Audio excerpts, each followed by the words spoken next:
to the Daily Bite. I'm your host, Pastor Steve Andrews.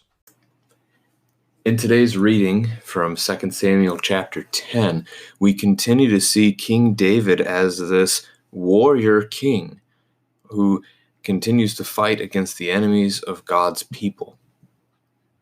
This is what, when you come to the New Testament, the people of God expected from the Messiah. That's what they wanted Jesus to do for them. We see that as John the Baptist reacts. For example, in Matthew chapter 11, he's sitting in a prison cell. He sends his disciples to Jesus to ask, "Are you the one? Are you the Messiah who is coming? Or should we expect another?" We see this even after the death and the resurrection of Jesus. As the disciples, the apostles at that point in Acts chapter 1, they look to Jesus and say, "Lord, are you now at this time going to restore the kingdom to Israel?" This expectation of a military king. Well, Jesus did come to battle against the enemies of God's people. We just had the wrong enemies in our mind. Jesus came to conquer the enemy of sin and death and the devil, the things that truly weigh us down. They even weigh down the people that we would consider our enemies here in this place at this time. Your fellow man is not your enemy. They have been seduced by the enemy, but Christ is already victorious. And so we share that good news with our neighbor in hopes that they too will join us. To the text. After this, the king of the Ammonites died, and Hanun, his son, reigned in his place. And David said, "I will deal loyally with Hanun, the son of Nahash, as his father dealt loyally with me." So David sent by his servants to console him concerning his father. And David's servants came into the land of the Ammonites. But the princes of the Ammonites said to Hanun their lord, "Do you think because David has sent comforters to you that he is honoring your father? Has not David sent his servants to you to search the city and to spy it out and to overthrow it?" So Hanun took David's servants and shaved off the beard of each and cut off their garments in the middle, at their hips, and sent them away. When it was told David, he sent to meet them, for the men were greatly ashamed. And the king said, "Remain at Jericho until your beards have grown, and then return." And when the Ammonites saw that they had become a stench to David, the Ammonites sent and hired the Syrians of Beth-rehob and the Syrians of Zobah, 20,000 foot soldiers, and the kings of Maacah with 1,000 men, and the men of Tob 12,000 men. And when David heard of it, he sent Joab and all the host of the mighty men, and the Ammonites came out and drew up in battle array at the entrance of the gate. And the Syrians of Zobah and Rehob and the men of Tob and Maacah were by themselves in the open country. When Joab saw that the battle was set against him both in front and in the rear, he chose some of the best men of Israel and arrayed them against the Syrians. The rest of his men he put in charge of Abishai his brother, and he arrayed them against the Ammonites. And he said, "If the Syrians are too strong for me, then you shall help me. But if the Ammonites are too strong for you, then I will come and help you. Be of good courage, and let us be courageous for our people and for the cities of our God, and may Yahweh do what seems good to him." So Joab and the people who were with him drew near to battle against the Syrians, and they fled before him. And when the Ammonites saw that the Syrians fled, they likewise fled before Abishai and entered the city. Then Joab returned from fighting against the Ammonites and came to Jerusalem. But when the Syrians saw that they had been defeated by Israel, they gathered themselves together, and Hadadezer sent and brought out the Syrians who were beyond the Euphrates. They came to Helam, with Shobach, the commander of the army of Hadadezer, at their head. And when it was told David, he gathered all Israel together and crossed the Jordan and came to Helam. The Syrians arrayed themselves against David and fought with him. And the Syrians fled before Israel. And David killed of the Syrians the men of 700 chariots and 40,000 horsemen, and wounded Shobach, the commander of their army, so that he died there. When all the kings who were servants of Hadadezer saw that they had been defeated by Israel, they made peace with Israel and became subject to them. So the Syrians were afraid to save the Ammonites anymore. This is the word of the Lord. So in our reading today, we have the interesting note right off the start that David had loyal relationships with the king of the Ammonites, Ammon. The king's name was Nahash, which is interesting because Nahash only shows up back in 1 Samuel chapters 11 and 12, where he had come against God's people at Jabesh Gilead and was besieging that city and calling for their surrender. That's when King Saul brings his army out to deliver them, to save them from this enemy king, Nahash. We don't hear of Nahash in between. But according to this text here in 2 Samuel 10, at some point, David had maybe not a treaty, but at least some kind of a favorable relationship came with this foreign king. But that ends quickly with Hanun, his son. So Nahash dies, Hanun takes over, and he's going to get some terrible advice from his advisors. And this isn't the only time that this happens. It's going to happen to David's grandson. Just 2 generations' time. When Solomon dies and Rehoboam, his son, takes his throne, he's going to get some terrible advice. And it's going to cause a lot of harm as well. That's going to happen not in this book, though. That's out into 1 Kings, somewhere around chapter 11 or 12, that takes place. So David had sent servants to console Hanun, basically to grieve with him. As you think of maybe going to a funeral visitation for someone that you knew, or even a relative or another close friend, someone that they knew, and we comfort one another. David is trying to help comfort this young man as he takes the throne of his nation. And unfortunately, he listens instead to the advice of the princes who convinced him that David was just spying out the land and was seeking to overthrow him. Because of that, he mistreats the servants of David. He does 2 things to them. He cuts off half of their beard.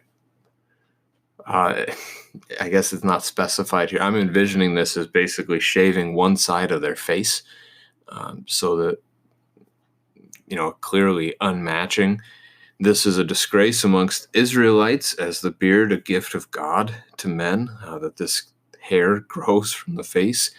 There are a couple of Old Testament ideas about beards that show up before. As you look through, for example, in the book of Leviticus, you'll read about not shaving your beard.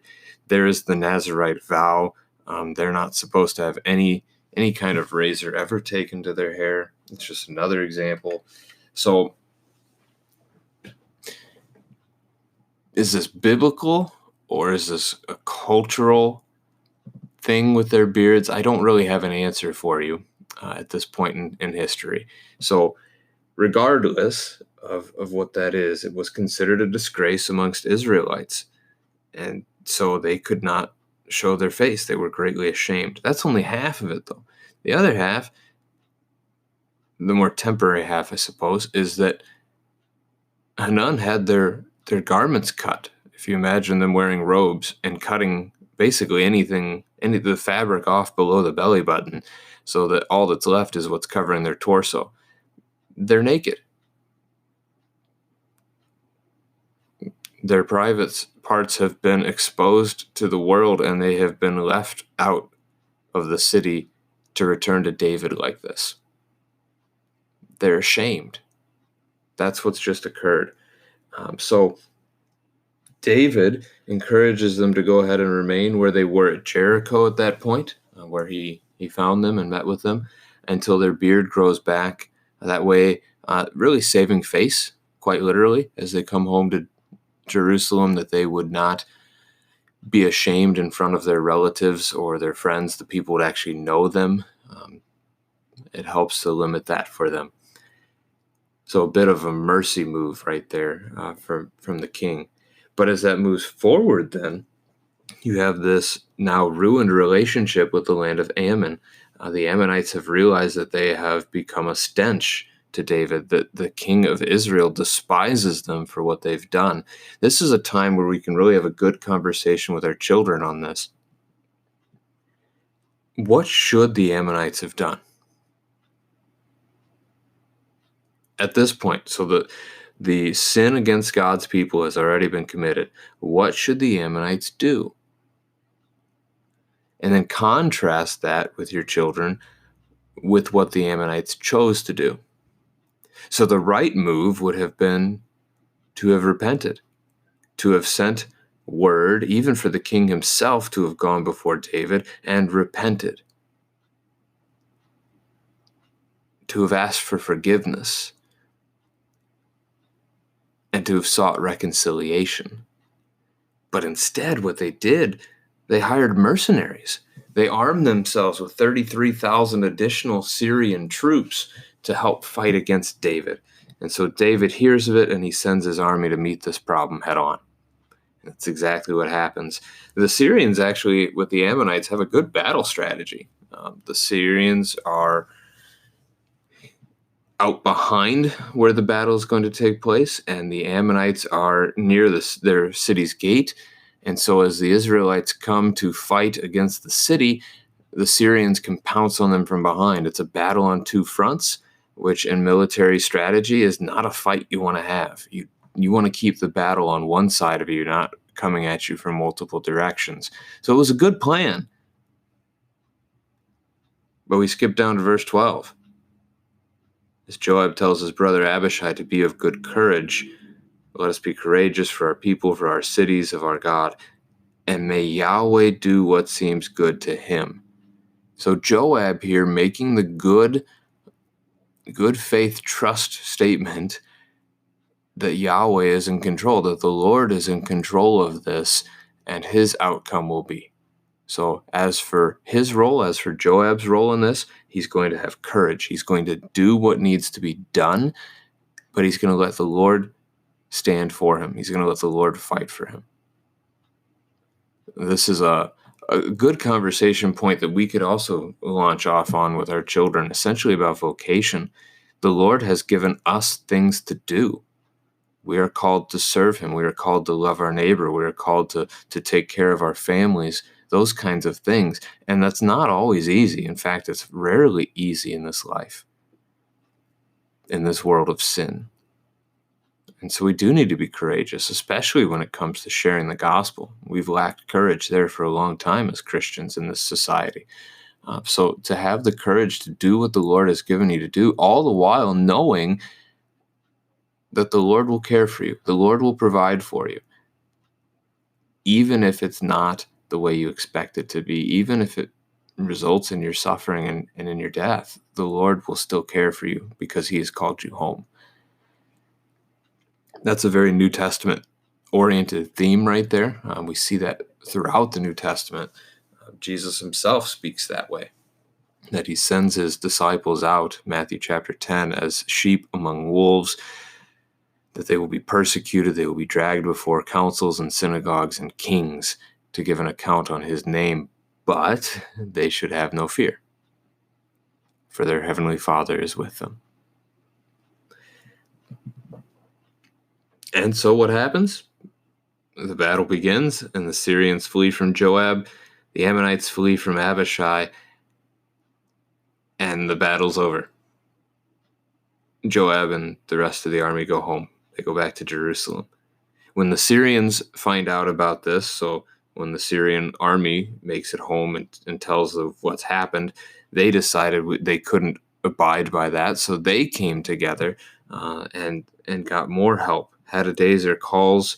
So Hadadezer is the king. He is located in the capital city, which would have been Damascus, and that's west of the river Euphrates. He calls for other Syrians who live east of the river Euphrates to come and join as well. So a larger group of an army coming together to fight against David at Helam, which is 30 miles north of the Sea of Galilee on your map that you would find in your study Bible, or just by doing a Google search. David ends up victorious that day as well, killing 40,700 of the troops of Hadadezer Hadadezer does not go. So notice David goes to fight this time. Hadadezer doesn't. So one king present. It's going to be important tomorrow when we look at the next text. The Syrians end up as subjects to King David and no longer will come to the aid of the Ammonites at that point in history. So again, the focus very much so of David's reign of king is going to be on warfare. He is a warrior king.